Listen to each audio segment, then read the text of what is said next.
All right, today we're going to tackle a concept that sounds super complicated, but is actually at the heart of almost every modern robot, the Kalman filter. We're going to break down step by step how this clever little algorithm helps a robot make sense of a really messy and uncertain world. So picture this. You've built a robot, you've got it moving, but when you look at its track on a map, it looks like a drunk squirrel. Its wheels slip a tiny bit, its GPS is noisy, and its path is just all over the place. So how do real robots, from the Roomba in your living room to the rovers on Mars, figure out where they are with any real confidence? Well, the answer is the Kalman filter. To really get the solution, you first have to appreciate the problem. A robot is basically having an identity crisis. It's constantly trying to answer the question, where am I? But it's listening to two different sources of information. And here's the kicker. Neither one of them is totally trustworthy.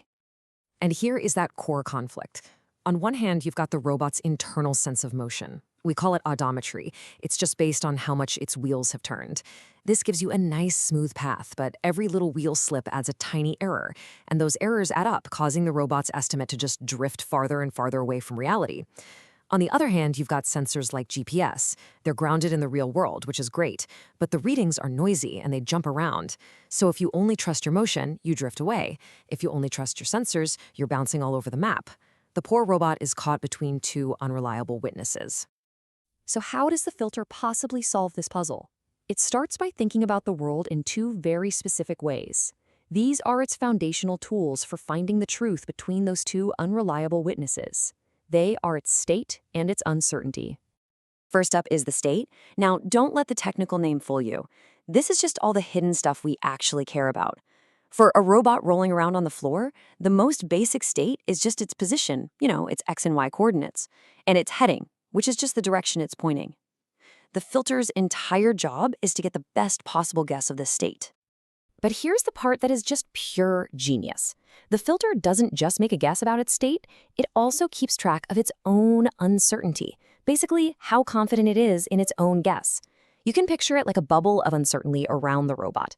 A tiny, tight bubble means the filter is super confident. A big, bloated bubble means it's pretty clueless. And tracking this self-doubt, well, that's the secret to its power.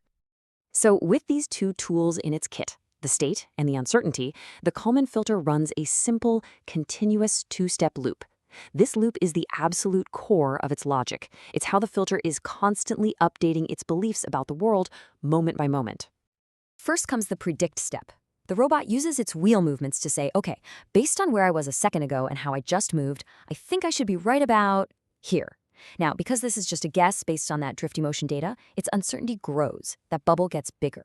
Then comes the update step. Bam! A new sensor reading comes in, say from a GPS. The robot uses this new piece of evidence from the real world to correct its prediction. And because it just got some new, valuable information, its uncertainty shrinks. The bubble gets smaller. Predict, and its confidence goes down. Update, and its confidence goes up. Over and over and over.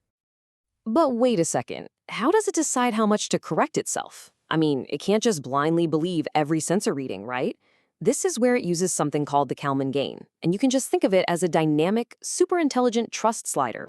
Let's look at one scenario. Say the filter is super uncertain about where it is. Its uncertainty bubble is huge. But then it gets a really clean, precise reading from a good sensor. In this case, that trust slider cranks way over to trust sensor. The filter makes a big correction, pulling its estimate much, much closer to what that shiny new sensor data says. Now, let's flip that completely. Imagine the filter is already very confident. Its uncertainty bubble is tiny. Then it gets a new reading from a sensor that it knows is usually pretty noisy. The filter's smart, it doesn't overreact. The trust slider stays way over on the trust motion side. It only makes a tiny little adjustment, basically telling itself, you know what? I'm going to trust my own prediction more than that single jumpy measurement. Okay, so the theory is really powerful, but how does an engineer actually put this to work on a real robot? Well, before you can let a Kalman filter run, you have to give it 3 key pieces of information. It's kind of like a builder's checklist before you can start construction. First, you have to choose your state. What are the exact variables you want to track? Position, heading, maybe even velocity. Second, you define the motion model. This is where you tell the filter the physics of how your robot moves and just how uncertain that movement is. Like, hey, we're on a slippery floor, so there's going to be more wheel slip uncertainty. And third, you define the sensor model. telling the filter what its sensors should see from a given position and how noisy those sensors usually are. You set up those 3 things and the filter is ready to go. So, what's the grand finale? What's the end result of this constant loop of predicting, measuring, and intelligently updating? What does the robot actually get out of all this work? This is the magic right here. The filter doesn't pick a winner. It doesn't just side with motion or just side with sensors. It fuses them together. It takes that smooth but drifting internal guess and uses the noisy but grounded external measurements to correct it. The result is a single unified belief that is better than either of its parts. You get a clean, stable, and incredibly accurate estimate of where that robot truly is in the world. So if we boil it all down, here are the key things to remember. Robots are forced to deal with these 2 imperfect sources, motion data that drifts and sensor data that's noisy. The absolute genius of the Kalman filter is that it tracks not just its best guess, the state, but also its own confidence in that guess, the uncertainty. And by running that constant predict-update loop, it intelligently blends those 2 messy inputs to create one smooth, reliable, and accurate result. And that really brings us to the final thought. Knowing where you are, what roboticists call localization, is arguably the single most fundamental problem in robotics. Once a robot has a sane, stable answer to that one question, it can finally start to tackle everything else, navigating a path, avoiding obstacles, interacting with its environment. The Kalman filter gives it the solid ground it needs to stand on. So the only question left is, what are you going to build on that foundation?